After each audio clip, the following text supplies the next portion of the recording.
Welcome to Dakota Studios, the premier location for all of your video production needs. Our studio is located in the heart of Center City, making it easily accessible for companies of all sizes. Our professional production team is dedicated to creating high-quality videos that showcase your products and services in the best possible light. We understand the importance of video in today's digital age and are here to help you take your business to the next level. Whether you need a video for your website, social media, or to showcase at an event, we have the expertise and equipment to bring your vision to life.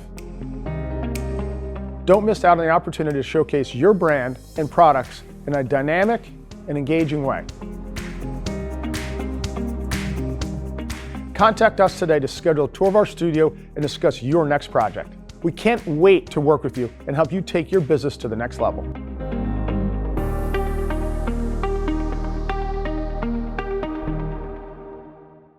Hello, it's Guy Costin, and I'm so excited to introduce you to Dakota Live Podcast.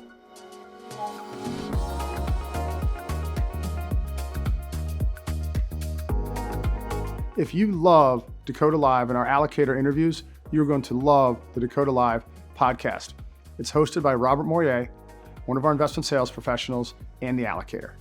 And just like on Dakota Live, in those interviews, we ask them all the pertinent questions about themselves, their platform, their searches, go really, really deep so you can get a deep understanding of who they are, what they do, and their platform.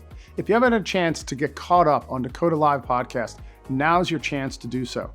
You can do it right now on Dakota Marketplace, Spotify, or iTunes. You're going to love them.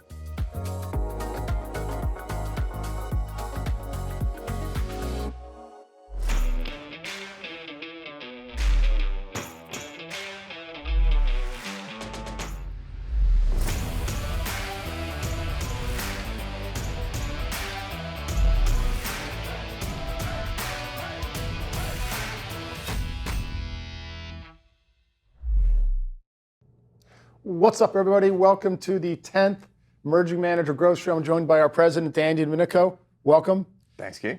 As you all know, this is one of our favorite shows to run. As you know, emerging managers sort of are the lifeblood, I believe, of the investment industry. However, they're strapped for money and time. And this whole show is dedicated to one thing, and it's emerging managers doing more with less. And that's what we're going to talk about. And Dan, today, we have an unbelievable interview, and this is with an organization called the Alternative Investment Management Association, AIMA, AIMA.org. We didn't know about it 2 months ago. Yeah. They've been around for a very long time. They have over 2,300 clients worldwide. They're really committed to the alternative investments, hedge funds, private equity, private real estate, but they have an emerging manager, dedicated emerging manager program. And we had the good fortune to have Ram Banish come on and do an interview talking about how you can work with AIMA as an emerging manager. And they have all these amazing resources. So we're going to kick it off with the interview with Ram, and then we're going to come back and go through banks and BDs for exactly how an emerging manager should penetrate a bank and BD, demystifying all of the things that I think people get a little confused about, and we'll give you a really good guide path to how to approach banks and BDs. So with that, we'll kick it over to the interview with Ram, and we'll see you in a little while. Welcome, everybody, to a special edition of the Emerging Manager Growth Show. My name is Guy Costin, founder of Dakota, and we're so lucky to have Ram Banish in the office here, in the studio, if you will, to talk about AIMA, his role at AIMA, and the topic that's near and dear to all of our hearts, emerging managers. That's the theme. So, Ram, I'm going to go through your bio, and then we're going to get into the Q&A. So, Ram began his career as an auditor, working for a Big Four accounting firm, focusing on year-end audits of hedge funds and private equity funds. Ram also spent time working for a hedge fund in the operations department. During his 21-year career in the alternative investment space, Ram has consulted investment managers on maximizing operational efficiencies and creating an optimal back-office infrastructure. Ram holds a BBA in accountancy from Baruch College and is a New York licensed CPA. Ram, welcome. Thank you for having me. You got it. So thrilled to have you. So as you all know, this show is dedicated to helping emerging managers do more with less. That's the theme. And what we're always trying to get to, or what are the things we can be doing, basically that's free. It's just time and effort and not money that a bigger firm with more resources could have. So let's kick it off. Sure. Give us a background on AMA and all the value that you add within that organization to emerging managers. Sure. So AMA, the Alternative Investment Management Association, we are a global not-for-profit trade associations that represent and supports the alternative investment industry. And alternative investments, the way we define it, is hedge funds, private credit funds, and more recently, the digital asset space. We have about 2,100 corporate members in over 60 countries. And those members include investors, fund managers, and service providers as well. Great. Now, in terms of emerging managers, which is near and dear to my heart, emerging managers, we really work with them very closely to focus on two main important aspects of their business. One, getting capital from investors, and becoming operationally efficient. So we do that in several different ways. One is I would bring in an allocator to come talk to our emerging managers about the do's and don'ts of what's happening within the industry. Right. When you're speaking to an allocator, what do you say? How do you communicate your strategy? How do you get to them? How do you get out in front of them as well? From the operational efficiency perspective, I'll bring in service providers to talk about how they can optimize their middle and back office infrastructure. Gotcha. Oh, that's great. So and how we're all about how do you send an email, how do you get the meeting and everything. Sure. So walk me through first off, how do you define an emerging manager? Great. So anywhere from a startup to about 500 million in AUM is sort of our categorization for emerging managers. Gotcha. Great. And then what are some of the benefits of AMA? And by the way, I'm going to tell you right now, I'm going to say it 100 times, you got to join this organization. Yeah. It's an unbelievable advocacy for emerging managers as well as other investment firms, and in particular, IR and BD people. Sure. So give us some of the member benefits for an emerging manager of AMA. And I'm going to start there with the IRBD.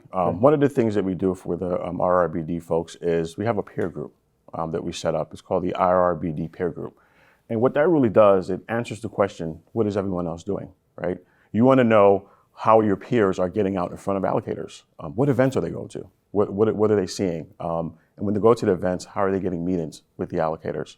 So that's one thing we do. We really have a forum for them to get together and talk information about what's happening within the industry. And actually, that's how we met you. Yeah. You're a wonderful organization. But that's invaluable, right? If you can be matching emerging manager IR people, if you will, with other IR people, and we can all learn from each other. Sure. That's really been one of the things that we've tried to do. So that's unbelievable. Yeah, and also access to a library of information that helps emerging managers, whether it's operations, whether it's a sort of a strategy on what you're trying to do, how to communicate your strategy effectively.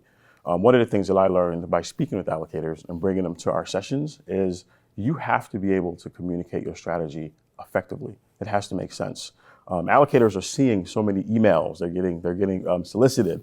What makes you stand out? How are you standing out? What are your goals for your strategy? So those are some of the things that we share in that peer group. That's great. And by the way, communicating your story and your message is an art form.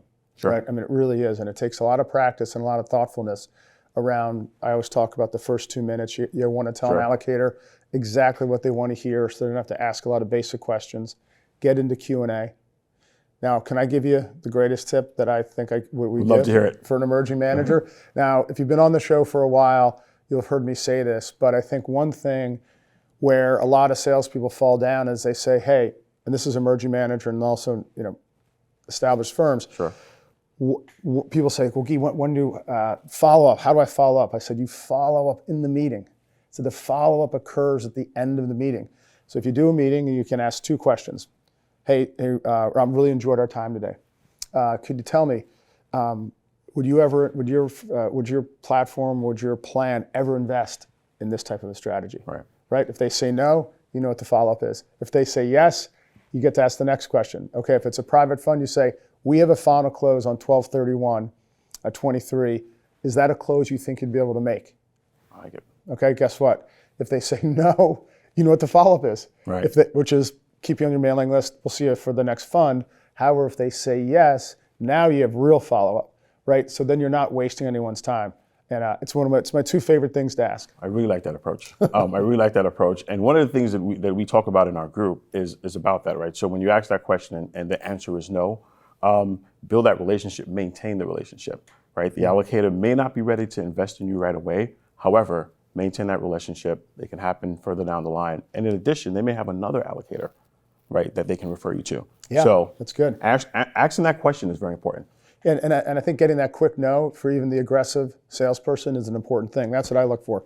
Get the quick no's, right? And then don't waste time. Then just move on to the next potential prospect. So, great. So we just did talk about the best practices. But in your opinion, talk about the best practices within your emerging manager program. Sure. So again, following up is a great best practice.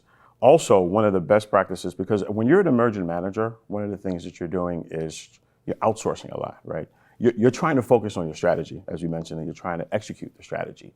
But when you outsource, what's going to happen is you tend to take a step back and let everyone take care of your operations. Perfect example, a fund administrator. You outsource your operations fund administrator, and an operational due diligence professional comes in and asks you, tell us about how you calculate the NAV. You can't pick up the phone and say, let me call the administrator, right? That's not good. Your investors expect you to know what's happening within your service providers. And the best way we tell people to do that is take a visit to the service provider. Sit down with them. Say, let's have a day in the life of how you service my fund. It's important to know what's happening at your service provider. So this is one of the tips that we give. That's some great advice. And tell us about this next gen emerging manager program. Yeah, so the program is really to get you from emerging and to get you emerged. That is It's almost from like startup phase into becoming a real emerging manager. Absolutely, and it's focusing on all the things that you need to do. And again, that's focusing on your operations. That's bringing in an allocator. I bring in an allocator once a month to come in and talk to our emerging managers, and it creates an open forum for them to talk and ask questions. Right, to get to listen to what an allocator really thinks. How many times should you contact them? How do you contact them? What's the best method of contacting them? And the $1 million question: how do I get on your platform? That's great. Right? And so Ram is truly your partner. That's what's been so clear to me.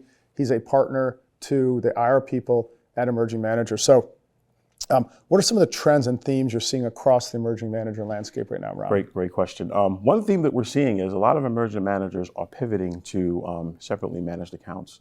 They're doing that to customize and to say, let me prove to you that I can run a portfolio, that I can get you alpha. And so they're doing SMAs. That's something that we're seeing a lot of. Gotcha. We're also seeing a lot of concessions on fee structures, right? The LPs have the advantage right now based on the volatility of the market. So we're seeing that as well. Those are some of the bigger trends. Well, that's great. And are you seeing a significant amount of new launches in terms of funds by emerging managers? We're not seeing a lot of new launches, but what we are seeing are those funds that do launch. We're launching with larger numbers, right? We're seeing 100 million, 200 million. Previous, maybe a couple of years ago, was 25 million. Wow. So not as many launches, but the launches that are getting out there seem to be larger. What do you think is driving that?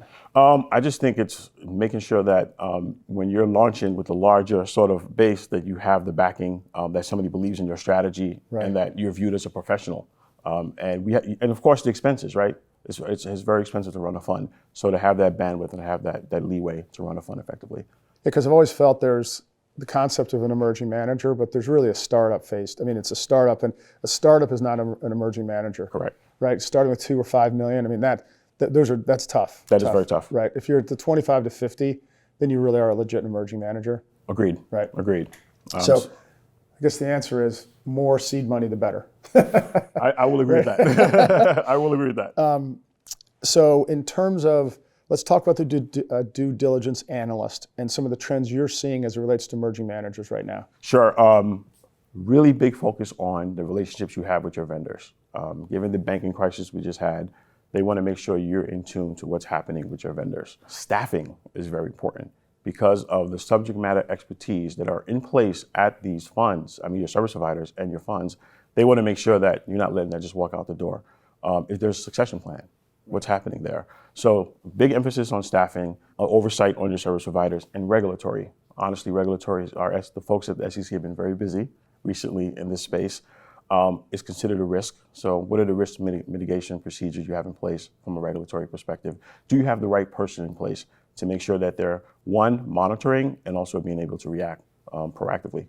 So having the right amount of operating capital to be able to afford the proper staff, right, is going to be a very important thing. Very important. Right? Very Gotcha. important. And how do you see your emerging managers getting out in front of their target investors? Well, a couple of ways. One is the traditional databases and CRMs.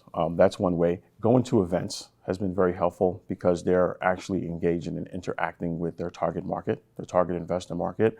We are seeing some of the family office channel as well. So building relationships with family offices is something that they're doing. And also really having the opportunity to reach out via email, via LinkedIn. Those things are working as well. And the traditional cap intro teams, like Prime Brokerage Cap Intro, they're also utilizing them. Gotcha. Makes all the sense in the world. And now that we've been through this, what's one piece of advice you would give to an emerging manager?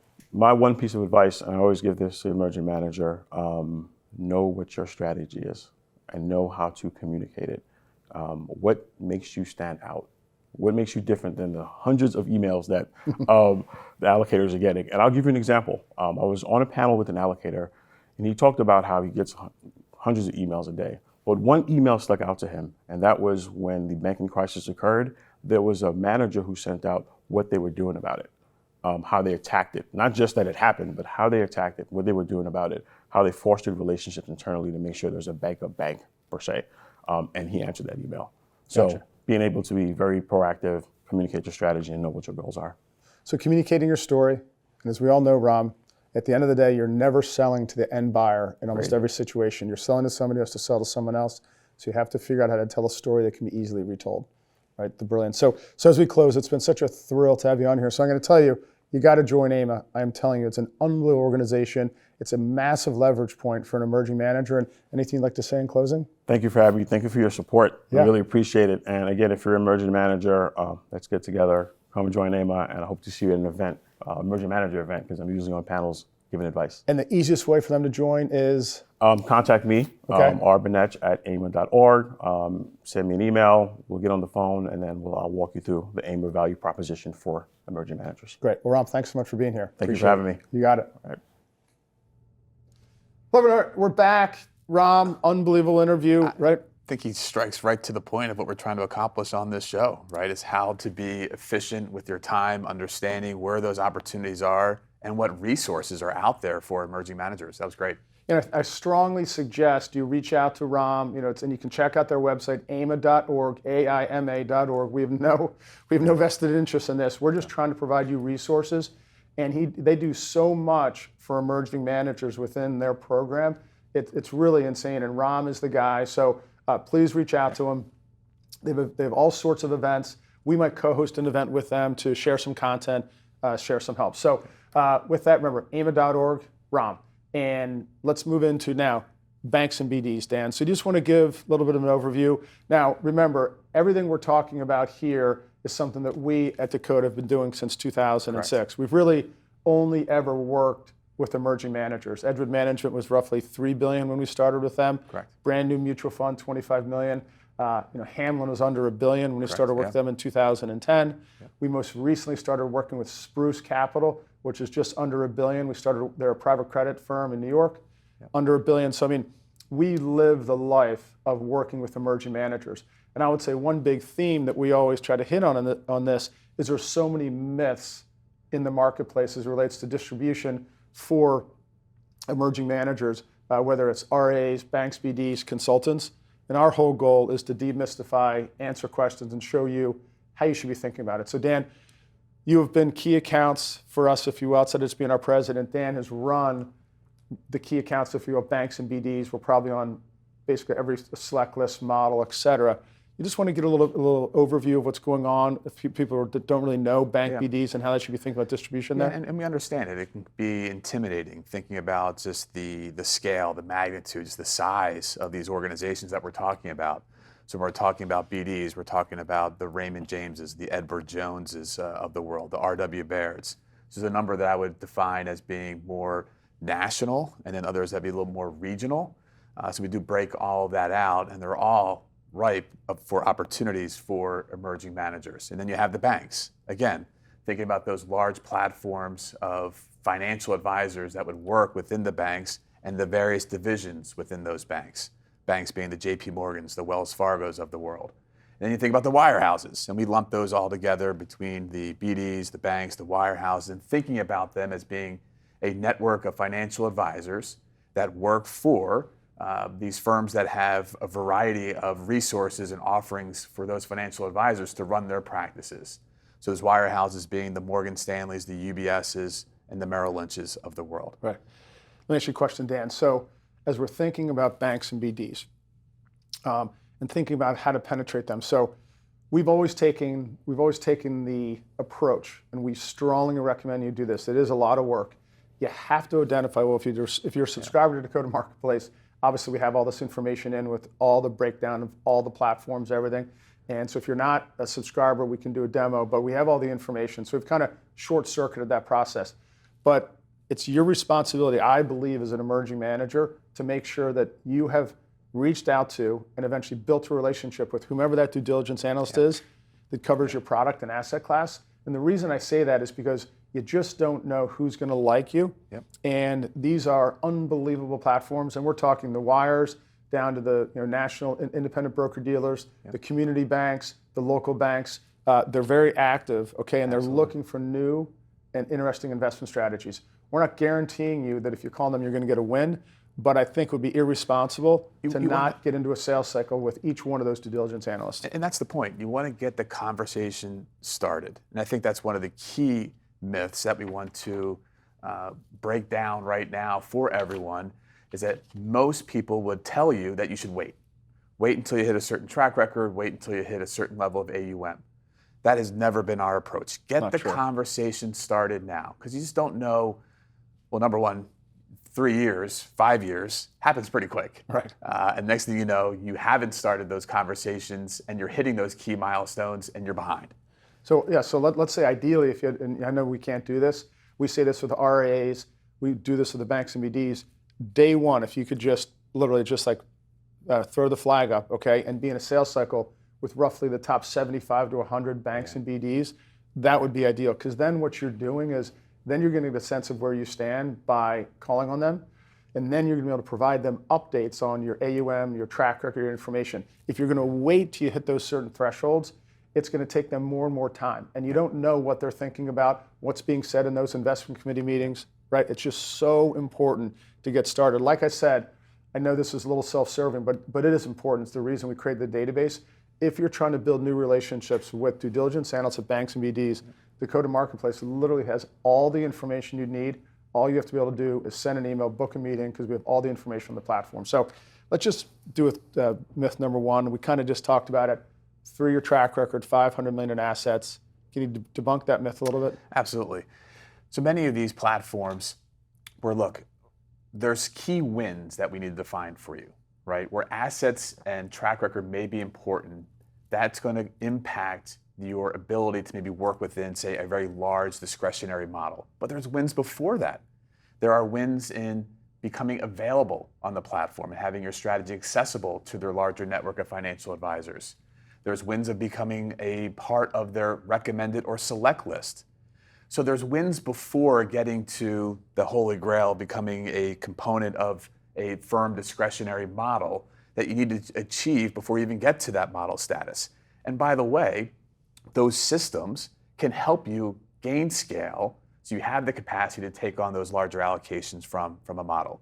So those are very important steps along the way that you need to get in those conversations before you hit those key asset and track record milestones. Right, so there's a lot of opportunity even before you're doing those things. So the theme is call on them, call on them, call on them. So yeah, and look, those research teams, they're curating a list.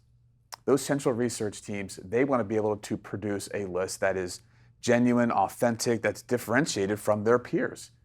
So the ability for these teams to network and source and work through the due diligence cycle to find emerging managers, those are the types of strategies that are going to differentiate their platform relative to the others. And remember, each one of these banks and broker-dealers has an ultra-high net worth group of clients. Correct. Those ultra-high net worth group of clients potentially want access to things that are differentiated, off the run, unique. So as an emerging manager, and you're trying to figure out how to do more with less, you have a super high quality strategy, these are really important. And this is not like the RAs where we're talking 2,500, okay? This is a very defined list, and you can even start with the top 20. Just getting in front of them and making sure they know about your strategy. So Dan, such a good point there, Greg. One question people like to ask is, do I need a big wholesaling team to be able to have success within the banks and BDs? Absolutely not. our approach with these groups has been consistent over the years. And we used to always say that we had to find those points of leverage within the systems because we never had the fleet of wholesalers to deploy around the country to be consistently in offices. We actually find those activities to be a very low return on investment. We find it to be far more productive, far more efficient to find those points of leverage, meaning you want to highlight your strategy and carry a higher level of priority by being a part of the select list or recommended list. You can also then identify within each of the system what are those larger teams that carry influence within their system, right? So there's certainly the aspect of making sure that from a central research standpoint, you're working towards that recommended status. But on a dual track, you also want to be in those the corner office teams, the larger teams within each of the systems, which we call out by metro area. So if you're traveling, that second sale and going direct to a team is absolutely a good use of time. I wouldn't say you're going to spend all of your time trying to go through each of the financial advisors within those offices, but you can certainly find the larger teams, initiate a relationship, many of whom act a lot like an RIA. Yeah, but let's unpack that just one more level. What we don't want to encourage, because what we're seeing more and more is that if you can get the buy-in from central research and they kind of know that it's going to be applicable across the platform, that would be helpful, right? Yeah. And then getting a team to sponsor you is great. However, those teams don't always follow through once you're put on the platform. So it's a little bit of a double-edged sword, but making sure, the goal should be at the end of the day, make sure the due diligence analysts at these accounts, top 20, top 30, top 40, just chip away at it. They know about you, and that there's an ability for you to stay in touch with them, have that conversation, see if there's a fit, and then always maintain that relationship, giving them updates along the way. Yeah, obviously the more that you can drive asset adoption from the top down is ideal. Right. Complementing that, if you had certain time within a metro or a city that you're traveling through, making the calls into those larger teams could also be a good use of time, and understanding who they are that could actually be meaningful with you, that have discretion over their book. Yeah, great. Yeah. All right, Dan, anything else we want to talk about? There is one question that just came in is there a separate team at bank BDs that cover emerging managers? Sometimes. I would say more often than not, what you're going to find, and we just had a great conversation in our past Dakota Live call this past Friday with Sam Kirkland, who's a member of the Wells Fargo Investment Institute. So he's part of the Global Manager Research team. They don't have anyone that's dedicated to emerging managers. They have the entire group thinking about not only emerging managers, but also some DE&I initiatives within the bank and trying to develop the program and the platform to be diverse across all types of managers and strategies. So that's calling on the individual that would cover your asset class that's also going to have responsibility for emerging managers. There are some, Raymond James in particular, that will have more of a dedicated group, smaller team that would be responsible for emerging managers. And that's another one I would call out as always on the hunt and looking for unique ideas to bring to their platform. We're going to get into the access points to strategies. That's going to be really important when thinking about certain BDs and banks, of Raymond James being included in that. Great. And then as we segue, Dan, from banks, BDs, for emerging managers, any questions, if you just want to put it into the question box on the right-hand side on your screen, we'll answer all of your questions that relates to banks and BDs, penetrating those banks and BDs. We do believe we're going to cover the next three things we're going to cover. We're going to talk about, number one, just conferences for emerging managers. And we have all the conferences within a Dakota Marketplace listed out, but we just wanted to go through a couple here on the screen. You can screenshot this. We'll be following up with our call notes.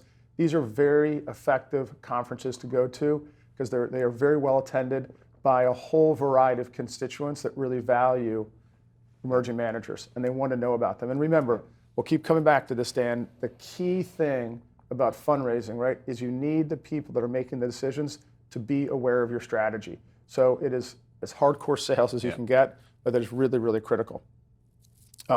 Moving along. So one of the things, Dan, let's just give 2 minutes. Let's just talk about 2 minutes on the importance of the low cost, super high value of and ironically, quarterly webinars. Edgewood Management now is doing their quarterly webinars right here in this studio. In fact, we're shooting it today, right after we complete this show. So Edgewood's taken it to a level that's way, way, way, way above the rim, okay, in terms of filming, meeting everyone. It's all video. It's the quarterly webinar. It's insane. But let's just talk about it from the basics. Yeah. What should an emerging manager be doing in terms of a quarterly webinar? Yeah, and it accomplishes so many great things that not only from servicing of current clients and providing them with a consistency of the message and what they will come to expect, and they should expect to hear from you consistently on a quarterly basis. Okay, so let's just stick on that one. So what Dan's really getting at, and we've kind of done this together for 15 years, is you have the opportunity to have pre-recorded, scripted out comments, and you can tell your audience what they want to hear, right? So it's the opportunity, right? We're not really selling anyone anything, but you're showing, right? You're being kind of a Superman. You're showing them all the attributes of your investment strategy, and then you're also within that, you're showing as it relates to highlighting certain investments you've made, then tying that back to the strategy on the quarterly. It brings such great transparency for your existing clients to understand what's going on in the portfolio. So you're making that connection, and I believe from that experience, you're creating a long-term client and asset base, which we all desire. But it also, from a marketing standpoint, being able to send out to your list of prospects an invitation to come and join that call. You're inviting them, putting in front of them all of the updates that they're going to want to hear and know about in monitoring your strategy before making that investment. And importantly, you're also establishing the communication rhythm so they know what to expect when and if they make that investment. They know they're going to be taken care of. And that's a huge aspect of it. Just touch on that for one quick sec, because we always see the sales process as an audition for the post-sale process, right? How are you going to react with me after we've made an investment? Are you communicative? What do you communicate? Do you make my life easier, which is really what a quarterly call is all about, right? Is because most clients will take that quarterly call, they'll take our transcription and they will edit it and send it to their clients with others in a Word doc. So if a client has 10 investments, here are the notes from the quarterly calls, and they'll send that. So you're making life easier. And listen, all else being equal, if you tie for first, it's a jump ball. It's a jump ball. They're going to go with the team that's easier to deal with. I think it's a great differentiator. The more that you can separate yourself, as Guy said, it's very competitive out there. We know we're in competition for capital, and we're in competition for a spot on that roster. If all else being equal, if this is the way that you can differentiate yourself, it serves so many great purposes. But that being a key aspect of it, they know that they're going to be getting the type of information that they need post-investment on a quarterly basis at a minimum, and you're going to be hand delivering all that great information that they need to bring back to their advisors, to their clients. You're making their lives easier. They're going to go with you. Right, and we're spending so much time, each one of these emerging manager growth shows on this particular topic because we feel it's so important. About it. And let me just run through very quickly, because we do have an ebook that we'll be sending out. So number one, it's free. Number two, via email, you have 5 touches. Okay, we're not trying to sell anyone anything. You're actually just trying to provide them value. But they're seeing your brand 5 times during the quarter, inviting them to the call. And we do have let me just go back to the list. So they see your brand 5 times, but here's one of the key things. Key is that you record the call, okay? You then have the replay, which people can view. You send the transcript, which we end up seeing people actually read the transcript more than they actually watch the whole call because they can get through it more quickly. Number 2, we do an abstract of the transcript. So if you just wanted to see the key takeaways, we have that. On top of that, you can take all that content and you can put it on your website. So now you create all this content, and then you can take that content and you can follow up with prospects saying, hey, here's a transcript from our quarterly call. Here's how we go through as you think about certain stocks that we own or certain private investments that we've made. So it ends up becoming content creation as well for the benefit of your sales team, your marketing team, your website. So the reason we're spending so much time on this, if you're an emerging manager and you have to do more with less, this is the optimal thing to do. So we do have our webinar ebook that goes through all the detail of how you should be setting this up. we'll email the link to the ebook and the follow-up from this call. And then Dan, just to wrap up, I just do want to touch on my favorite thing, but I think for an emerging manager, this is the discipline that you need to have to be successful fundraising. And let's just talk about the Dakota Way and specifically city scheduling and why that gives a team such focus. And then we'll close, because I don't want to forget this, we're going to close the pipeline review. Yeah. So the Dakota Way is know who to call on, know what to say, and then have a killer follow-up system. I mean, it sounds so basic, but it provides such great discipline for your investment sales professionals. And then from that, easily what you're going to be able to do is you're going to start to be able to track and report, right? So we were just talking a lot about the BDs and the banks. We quoted the top 75 that you want to be in a sales cycle with. Creating scorecards around that so you can organize exactly where you stand in a sales cycle with each. I mean, that is such an important aspect of how it is that we go about making sure that we're executing against sales plans. Now, the tactics that we do to get there, that's city scheduling. That's the metro areas that we consistently have on the calendar where we are scheduling meetings across channels in those areas. And we have a rotation. We always have to have 5 cities minimum on the books at any given time. We circle 9, 11, 1, 3, and 4:30. We go into Dakota Marketplace and we start sending emails to book meetings right against that. And it just having gives that discipline. such clear objectives in a given day. Right. I know when I sit down at my desk, if it's a day where I'm going to be scheduling meetings for myself or for one of my team members or for a portfolio manager, I know exactly who it is I'm going to be calling on. I know exactly where I'm going to be, the dates, the times that are available. It just gives such great clarity to the day so you can be very efficient with our own time and productive in reaching out across all those key channels and targets. So city scheduling, one of the most important tactics to be a successful fundraiser, because it really turns your brain off. Yep. You're just going in and just firing, because really, as I've said many, many times, and if you've never heard me say this, fundraising is an extremely pedestrian job, right? Because you have to be a professional meeting setter-upper, yep. And then you have to be able to go into a meeting and bring a story to life, which is a whole nother topic we're not going to cover today, but that's part of our Rainmaker sales training.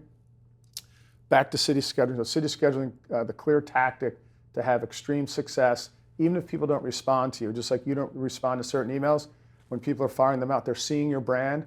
The consistent application of city scheduling, I believe, is the key determinant of whether you're going to be sort of below average, average, or exceptional as a fundraiser. And then Quick word on the email itself? Yes. Oh, Okay. Okay, so we believe outside of, you can get real personal in the subject line, meaning if you use something about a university or if you played a sport, which you see a lot of people utilize on LinkedIn within Dakota Marketplace, they can see and they can make those connections. It should say meeting request, May 26th at 3 o'clock. So now you know someone's asking for a meeting. It should say one sentence on the value proposition of the firm. Pack as much punch in that 1 to 2 sentences. No more, no paragraphs, just 1 to 2 sentences. And then third, clear call to action. Can you meet May 26th at 3? I do want to wrap up on pipelines. Okay. Share your pipelines with your team each week. Make sure everyone has to publicly present their pipeline to the team. It gives great discipline, because if you have to present it, it's not going to have a lot of blanks or weak. It's going to force you to have the grit to really have a phenomenal pipeline. And then Dan, let's close out with some positivity around fundraising success, because right now we hear the themes. It's been tough. It's been a struggle, right? All of that. Yeah. It's always different shades of it being tough or a struggle out there. But I will say that we are seeing flows. We're seeing flows right now that I believe, as we get a little bit deeper here into the year, all the money that's been accumulating in cash, that's been accumulating in treasuries, all of the defensive instruments that are being used coming out of a very volatile 2022, we're going to start to see that put to work. And we're starting to see the early signs of that. So our comment to our team is, we can't predict when that occurs. The timing of that is always impossible to get in front of. We just need to be consistent in our own actions in the marketplace, so we're in the mix when those final decisions start to occur. And it's all a result of all of the sales calls, the city scheduling, all of the things that we talk about on this call, the quarterly webinars. All of that leads to consistently being in front of your prospects and the people that buy what you sell.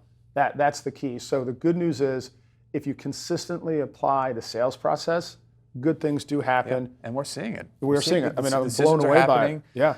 RIAs, family offices, allocating new capital to some of our emerging managers, the new managers that we're bringing out to the Platform marketplace. wins. Platform wins. So we're seeing it across the board. But this is all because of effort that we're describing to you, and we're giving this advice and counsel so you can do more with less. That's really the theme of the Emerging Manager Growth Show. So our next show will be August 21st at 2 p.m., episode 11. So Dan, thanks so much. Thanks everyone for joining, and we'll see you August 21st at 2 o'clock. Thank you. Thanks, everyone.